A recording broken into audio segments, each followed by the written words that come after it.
Hi everyone, very good evening and welcome to the next session of Images Decoded. So now we are starting with systemic pathology and I hope you are following this series daily on the YouTube channel at 9 p.m. where we take up one particular chapter and discuss the images of the same. So yes, we are on pathology and we are starting with blood vessel or vascular pathology. So before I begin, a quick recap of what are the layers that we have in a blood vessel, right? So in a blood vessel, the first and the innermost layer that we have is the tunica intima. And I hope everyone remembers the lining cells of a tunica intima are the endothelial cells. The lining cells are the endothelial cells, and I hope you also remember the CD marker for endothelial cells is CD34 positive. After the tunica intima, the next layer that we have is going to be the muscle layer, and that is referred to as the tunica media. After that, the outermost layer that we have is tunica adventitia. So three layers: intima, media and adventitia. But at the junction of them, we have these black color fibers. So I'm going to tell you the stain that they've used. But first and foremost, between the intima and the media, on the inner aspect, between the intima and the media, we have the internal elastic lamina. And between the media and the adventitia, so this black color one that is going here between the media and the adventitia is external elastic lamina. So between the first two layers, we have internal elastic lamina. Between the next two layers, we have external elastic lamina. I've got the same thing drawn in the form of a hand-drawn image. So there are three layers in total.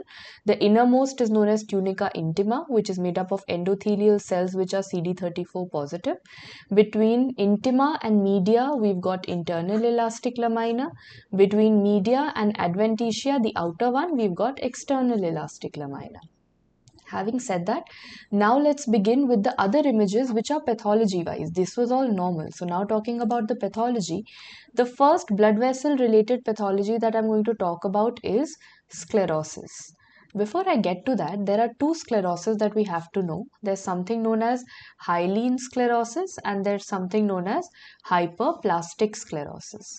So when I talk about hyaline sclerosis, so hyaline arteriolosclerosis, so obviously I'm talking about the blood vessels in both of them.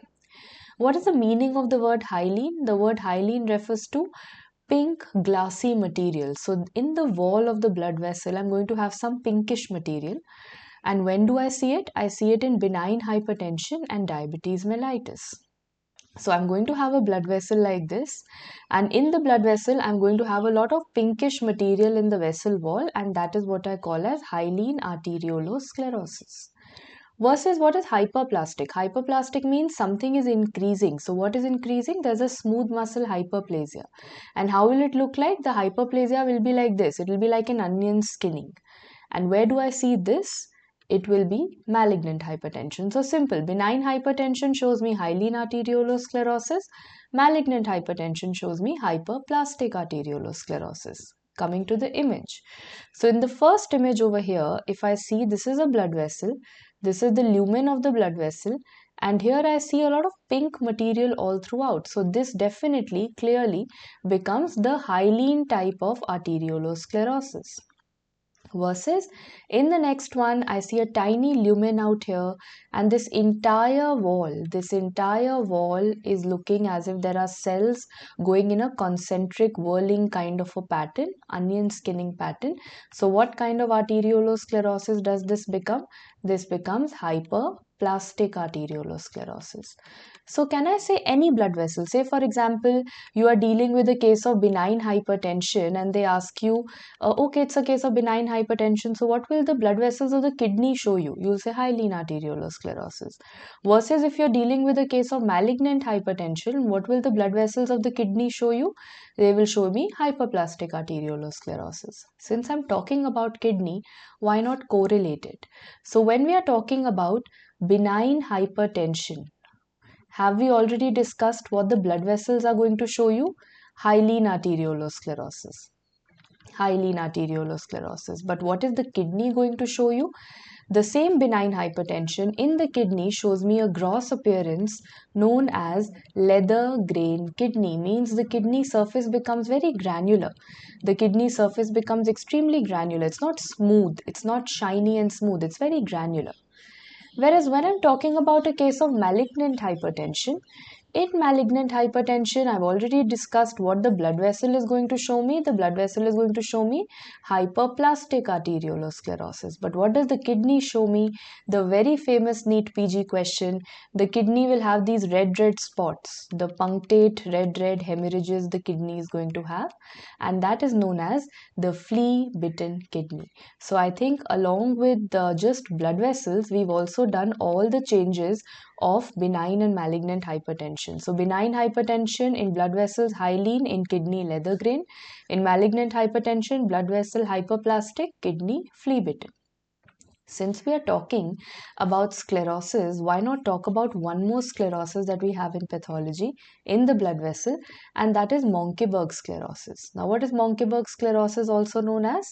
It's known as CMD, calcific medial degeneration. So if this is a blood vessel out here, guys, if this is a blood vessel, you see that there is calcium. So number one, there is calcium.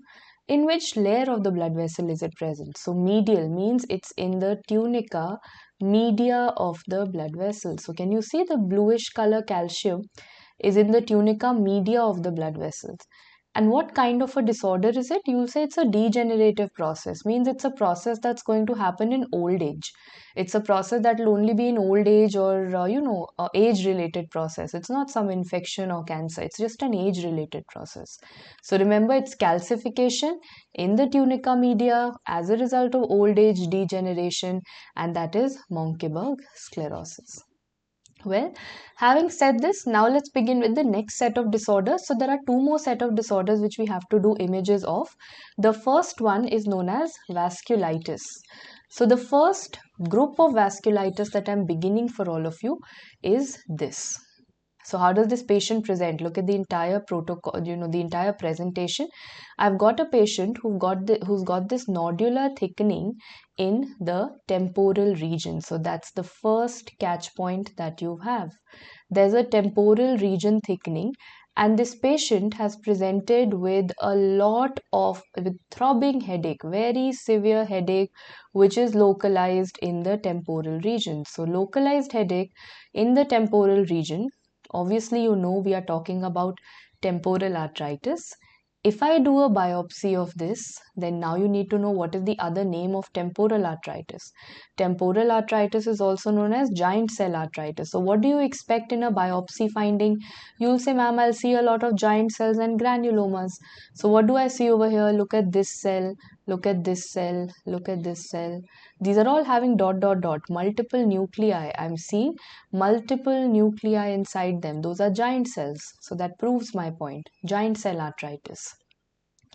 And finally, when I do a special stain known as VVG, VVG stands for Verhoeven van Giessen stain. What is the use of Verhoeven van Giessen stain?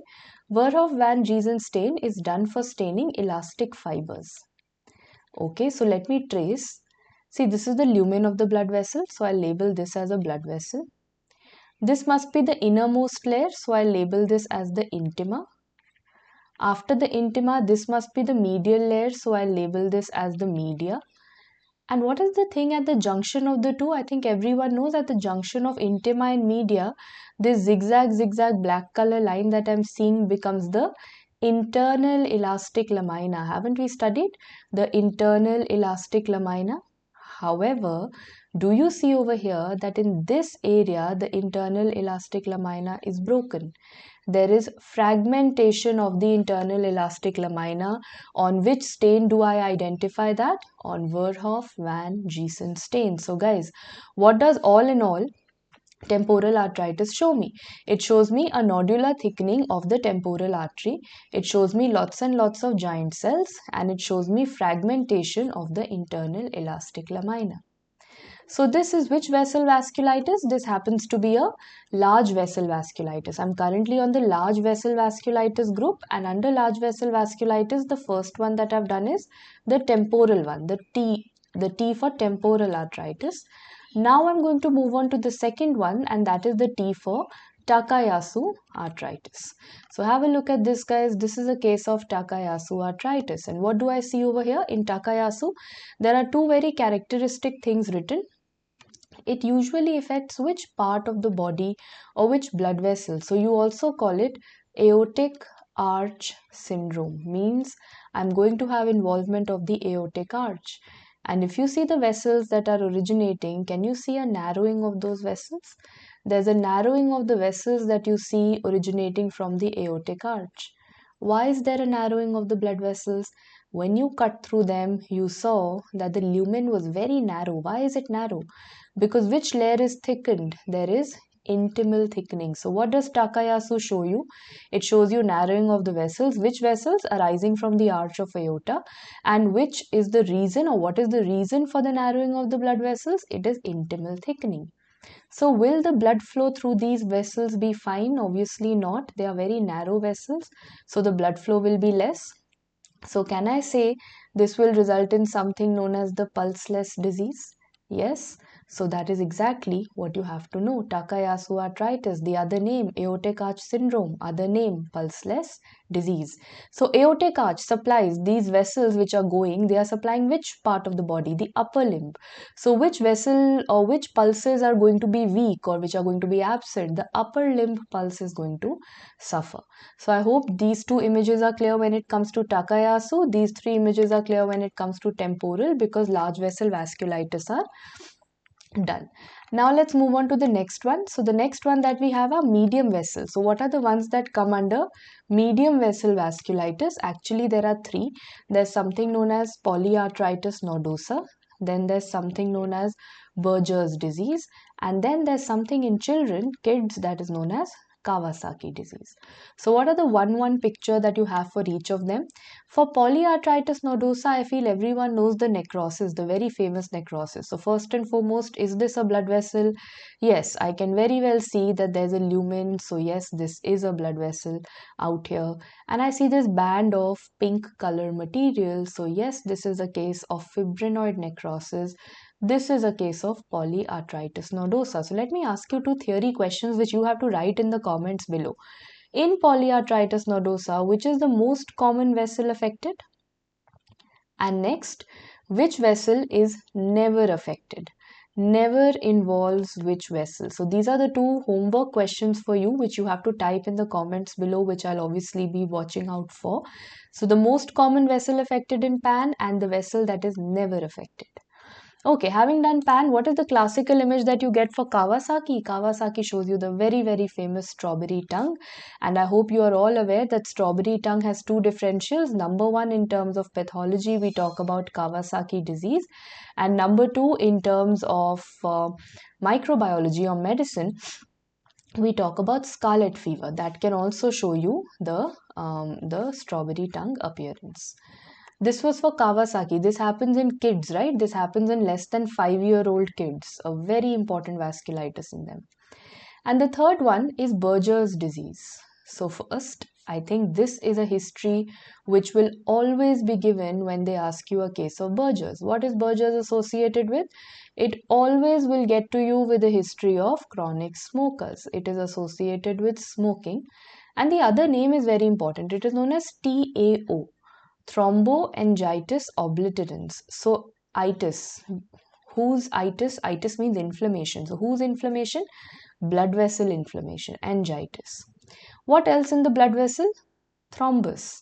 So for example, if this was an entire blood vessel, do you see any proper lumen? You'll say, no, hardly. I see the lumen is hardly this much. Why? What is filling it up? What is this entire thing that is filling it up? You'll say thromboanitis. There's a thrombus that is present. There's itis, means there's a lot of inflammation that is present. So is the lumen open or is the lumen obliterated? Obviously it is obliterated. So now you understand the meaning of the word that we put up over here. Why is it referred to as thromboangiitis obliterans? And how do you think is the patient going to present? Will the blood supply be okay? No, the patient is going to present with pain. There's going to be intermittent claudication. That is what the patient is going to present with. There's going to be intermittent claudication. So patient will say that, after walking for a certain distance, I experience pain in the leg. So that is something that you see with Burgess. So having said that, coming back to the medium vessel, I think polyarthritis nodosa, we've done the fibrinoid necrosis. For Burgess, we've done the thrombus photo, and for Kawasaki, we've done the image that you get on strawberry tongue. Now let's move on to the small vessel one. In small vessel vasculitis, mostly you get theory questions. The image-based question that you get on small vessel vasculitis are the POSI immune category. I hope you all remember the ANCA association. So first, what are the two types of ANCA? Before I get to that, you first need to tell me the full form of ANCA and the theory of ANCA. So when I talk about ANCA as an antibody, if I know the full form, it is anti-neutrophil cytoplasmic antibody. It is anti-neutrophil cytoplasmic antibody, ANCA, that is ANCA. Now, having said that, obviously it's all about a neutrophil. So there are two types of ANCA that I can have, C ANCA and P ANCA. Means, see, ultimately the antibody is going to target the entire cytoplasm. If I draw this as a nucleus, is the nucleus ever going to be attacked of a neutrophil? No, only the cytoplasm will be attacked. So either the entire cytoplasm is attacked. What do I mean by that? Either the entire cytoplasm is going to be green like this. So if the entire cytoplasm ends up being green like this, I call it C ANCA. See, the entire, no nucleus, only entire cytoplasm. Or the other way around, only the cytoplasm around the nucleus. Again, till now it is again the cytoplasm. The nucleus will never get affected. But which cytoplasm? The entire one? No, only the one around the nucleus. P for perinucleus. See, only the around the nucleus area has been highlighted. So repeating, C stands for cytoplasmic ANCA, P stands for perinuclear ANCA. And now, where do I see their, what diseases? So please remember CPR. C ANCA is now also known as PR3 ANCA. C ANCA is now also known as PR3 ANCA, and P ANCA is also known as MPO ANCA. So repeating, if you ever have a confusion, remember CPR. C ANCA is also known as PR3 ANCA. Having said that, Wegener's granulomatosis, the small vessel vasculitis, Wegener's granulomatosis shows me both C ANCA and P ANCA, but commoner out of these is C ANCA, means PR3 ANCA is commoner. 70% cases of Wegener's granulomatosis, you will remember the tech company Wipro, because Wegener's should remind you more commonly of what? Wegener's should remind you of PR3 ANCA more commonly than MPO ANCA. Other than that, everything else, microscopic polyangiitis, Churg-Strauss syndrome, everything comes under this P ANCA. So I have started calling P ANCA as like the PANCA. PAN. It includes PAN diseases, all diseases. Even Wegener's comes under it. Microscopic polyangiitis comes under it. Churg-Strauss syndrome comes under it. For that matter, forget blood vessels.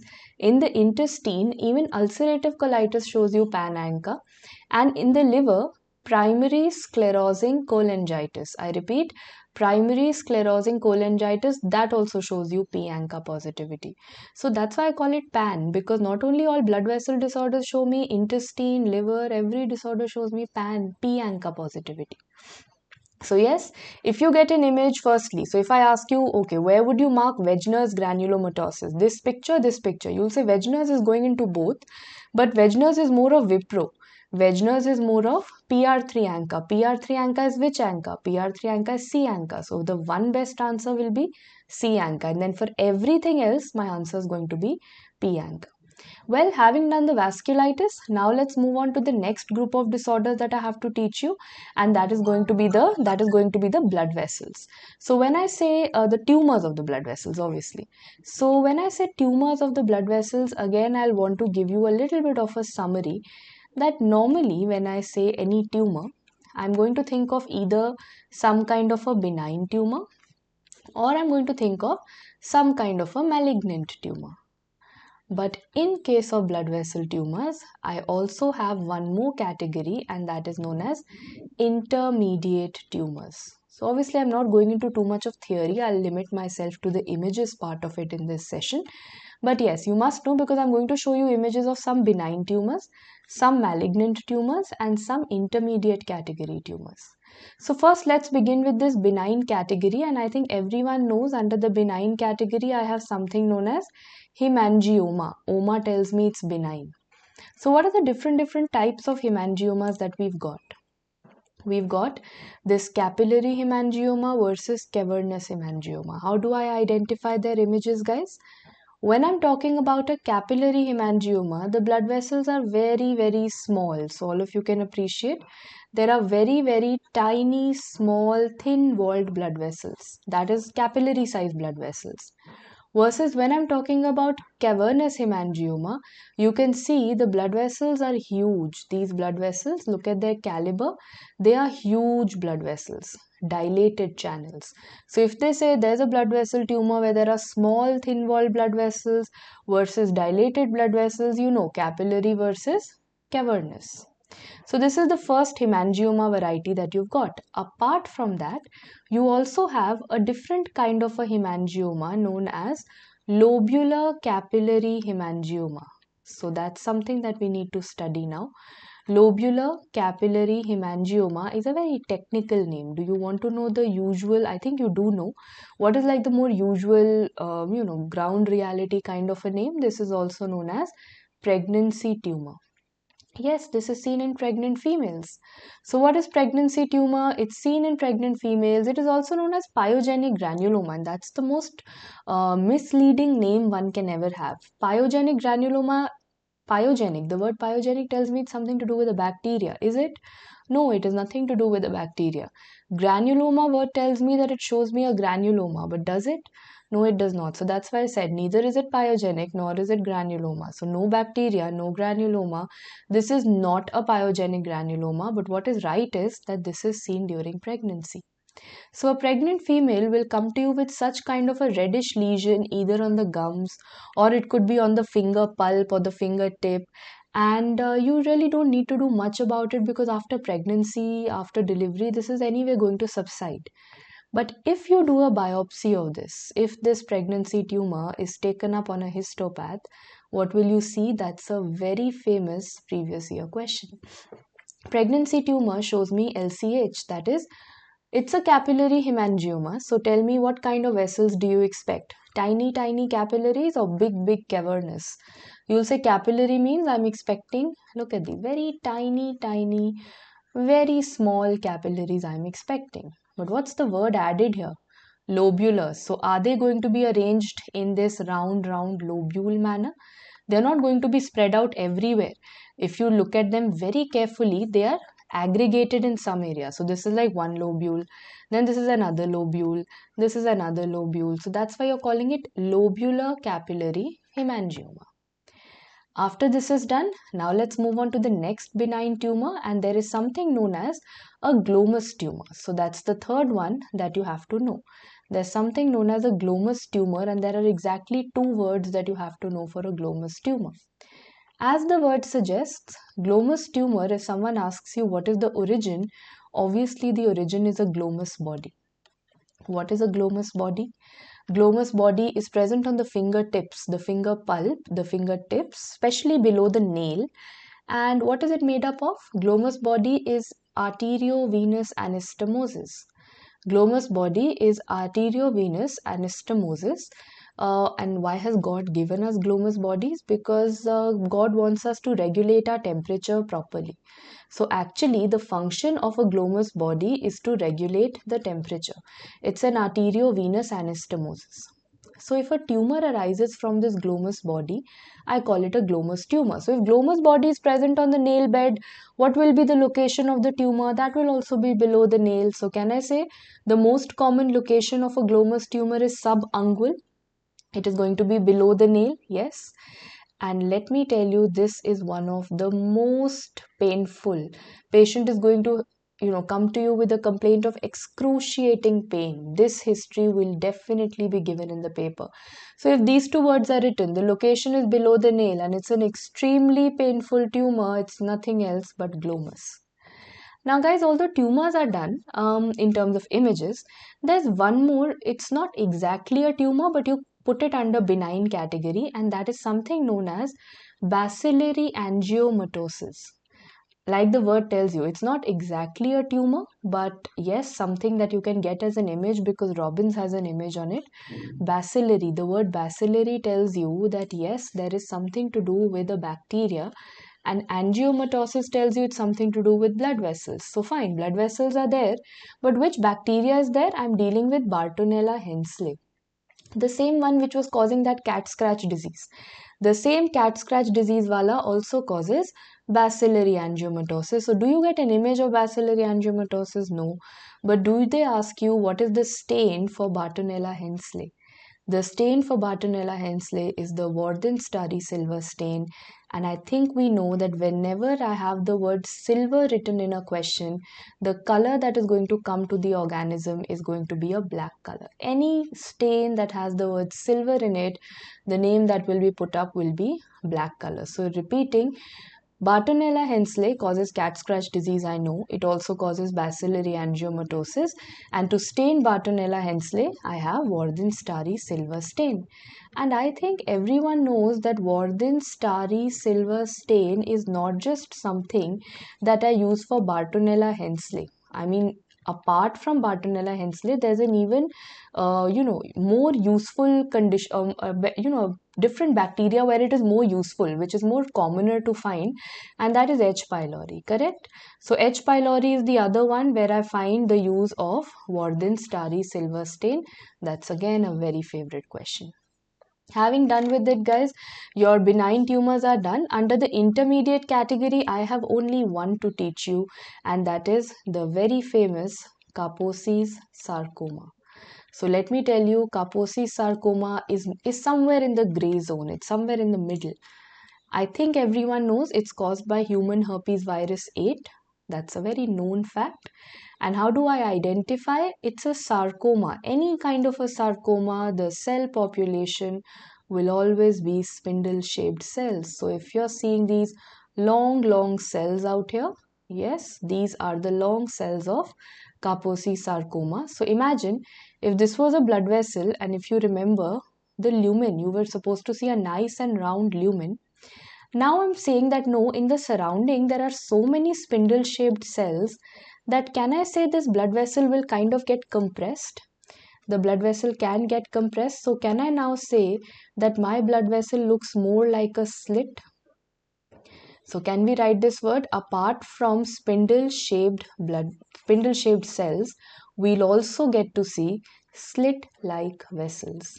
We'll also get to see slit-like blood vessels, and that is why you're seeing only red blood cell. Actually these are blood vessels. They're all slit-like, they're all compressed. So that is why these are all the compressed vessels, and these are all the spindle-shaped cells. That is a Kaposi sarcoma. Which virus causes it? Human herpes virus 8. And which history will be given to you? Usually some kind of an immunocompromised history will be given to you. HIV positive. So let me tell you two very usual things that will be given to you. It will always start as an HIV positive patient. There will always be a lesion on the skin of the thigh. On the cutaneous or the skin of the thigh, there will be a lesion because that's the most common site of a Kaposi sarcoma. Obviously, the causative organism is human herpes virus 8. So you will see the microscopy as I have shown you over here. But is there, this I'm telling for the INI-CET students, is there any immunohistochemistry which is important for all of you to know? And that is the immunohistochemistry for HHV8 LANA. HHV8 LANA positivity is noted. Anyway, when you see HHV8, there is nothing but Kaposi sarcoma that you'll think of. But examiner is pretty smart. Instead of writing HHV8 LANA, he only writes LANA in the exam. And what is LANA? It is latency associated nuclear antigen. So repeating for all of you, if the examiner has written LANA positivity, he indirectly means human herpes. So the nuclear antigen of human herpes virus. Latency associated nuclear antigen of human herpes virus is positive, and that is the next INI-CET question that is expected. Okay, having said that, this was the intermediate grade. Now, what are we left with? We are left with malignant. I think one malignant tumor that everyone knows is angiosarcoma, but that really doesn't get you image-based questions. So, I won't be discussing that over here. The question that you get on is a malignant tumor known as hemangiopericytoma. Now, that is something which can come to you as an exam question. First and foremost, don't get misled by the term that it's an hemangiopericytoma, OMA, so it's benign. No, it's a malignant tumor, and what's the image that you get on it? Hemangiopericytoma shows us staghorn vessels, like the horns of a deer or a stag. So if you look at the vessels out here, they are not round. Look at the lumen. They are all irregular, like the horns of a stag. Like the horns of a stag. So staghorn blood vessels. So there are, it's all about imagination. Some people like to call it staghorn blood vessels. Some people like to call it fish hook blood vessels. So it's entirely as per one's imagination.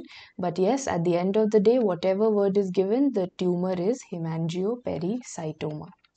Well, guys, before we end this session, why not finish off all the different type of staghorn things that one can find in pathology? So first, if I ask you, where do you see or have you all heard of any renal stone? So yes, I think it's a very famous. You can see the stone which you can see radiologically also over here. Then it has been taken out and then you can see the shape. It's again looking like the horns of a stag.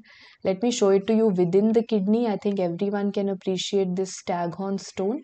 So staghorn calculus, what is it made up of? It is made up of triple phosphate. That's the composition. And which organism is associated with formation of staghorn calculus? Proteus infection. So number 1, staghorn blood vessels, hemangiopericytoma. Number 2, staghorn calculus, Proteus infection made up of triple phosphate. Number 3, which disease shows you staghorn cell clusters on FNSC? So this is an FNSC that has been done and you are seeing these cells. Look at the cell cluster. It's like a staghorn. So this is seen on breast FNSC. This is a fibroadenoma. That's another staghorn that has been added onto your knowledge. Coming to the last, on a bone marrow. On a bone marrow, which condition will show you these kind of staghorn megakaryocytes? So which disease shows us staghorn megakaryocytes? And there's only one disease. It has to be some kind of a platelet disease, right? That is why the megakaryocyte is showing me the problem. Staghorn megakaryocytes. I'll show you one more picture. See, they've beautifully drawn a stag over here, and here you have the horn-like megakaryocytes. Same over here, horn-like, same over here. This is seen in ET, essential thrombocythemia. It is seen in ET, that is essential thrombocythemia. Repeating for all of you, staghorn blood vessels hemangiopericytoma, staghorn calculus triple phosphate due to Proteus, staghorn cell clusters on FNSC with fibroadenoma, and staghorn megakaryocytes happen to be with essential thrombocythemia. The bone marrow will show you. With which, guys, we come to an end to our blood vessel related images decoded. And yes, tomorrow at the same time at 9 o'clock, we will be taking up respiratory pathology. So all the lung related images will be discussed, starting from normal to non-cancerous to cancerous and all. And then on Friday, we are also going to have a very interesting discussion on the mixed bag of questions, because I know that is something equally important. So yes, mixed bag of questions of both these blood vessel and both will be discussed. So for those who wish to know, that's the latest that we are following nowadays. First and foremost, in the morning we meet at 7:30 on the Unacademy app with a kickstart morning session. This is a free live class for everyone to attend. Then in the afternoon we started a crash course for FMG and NEET PG students. This is an afternoon 40-minute session at 3 o'clock. And then on YouTube, we meet at 9 o'clock. Today was blood vessels. Tomorrow will be respiratory path. And then on Friday, we'll be talking about some mixed bag MCQs based on images. Thank you so much for joining in. These are all the free classes for this week. Every Monday to Friday, I have this morning 7:30, 3 p.m., 9 p.m. slot. Apart from that, other batch courses are going on the Plus platform, for which various subscription models are available. Thank you so much for joining in. See you tomorrow. Again, trio classes 7:33 and 9. Hoping and looking, I'm really looking forward to see you all in these classes. Study well. Thank you for joining in, and good night.